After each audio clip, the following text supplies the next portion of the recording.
дар шаҳри Душанбе ва дигар шаҳру ноҳияҳои Тоҷикистон ба пешвози 30-юмин солгарди истиқлоли давлатии ҷумҳурӣ гузашти низомӣ ё парадҳои ҳарбӣ баргузор карда шуд. дар ин парадҳои ҳарбӣ дар маҷмӯъ 162 000 нафар иштирок карданд. хадамоти матбуоти президент гуфт, танҳо дар гузашти низомӣ дар маркази Душанбе 30 000 аскару афсар ва кормандони мақомоти ҳифзи ҳуқуқ иштирок доштанд.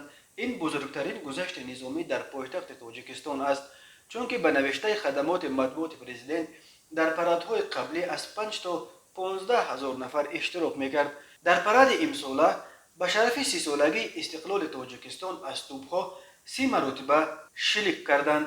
иштирокчиёни парадро дар майдони Дӯстӣ президент Эмомалӣ Раҳмон, раиси шаҳри Душанбе Рустами Эмомалӣ ва вазири мудофиа Шералӣ Мирзо истиқбол карданд.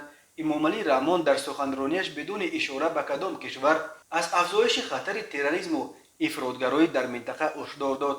ӯ аз ҷумла гуфт, вақтҳои охир вазъи минтақа ва ҷаҳон вобаста ба вусат пайдо кардани фаъолияти ҳаракату созмонҳои террористӣ, экстремистӣ ва радикалӣ, низоъҳои диниву мазҳабӣ, қочоқи маводи мухаддир, силоҳ, ҷиноятҳои киберӣ ва дигар ҷиноятҳои муташаккили фаромиллӣ боиси ташвишу нигаронии ҷиддии сокинони сайёра, аз ҷумла мардуми мо гардидааст. тибқи таҳлилу пешгӯиҳо, чунин вазъият дар минтақаву кишварҳои алоҳидаи дунё дар оянда идома пайдо мекунад ва ҳатто шиддати бештар касб менамояд.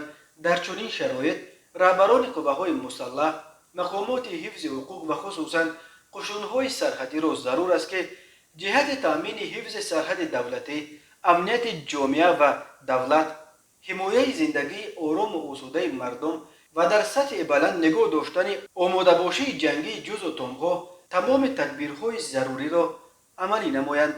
ҳарчанд Эмомалӣ Раҳмон аз кишваре ном нагирифт, вале бисёриҳо ин суханони ӯро ба вазъи ҳарбию сиёсии пешомада дар Афғонистон, ки ахиран аз сӯи ҷангиёни ҳаракати Толибон тасарруф шуд, бастагӣ медиҳанд. Тоҷикистон аз ангушшумор кишварҳои дунёст ки мавқеи зидди Толибонро пеш гирифтааст.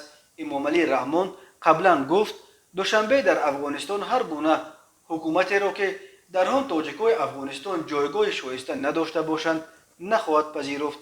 тоҷикои Афғонистон мурраи асосии ҷабҳаи муқовимати миллиянд ки дар дараи Паншер таҳти раҳбарии Аҳмади Масуд, писари Аҳмадшоҳи Масуд, шакл гирифтааст.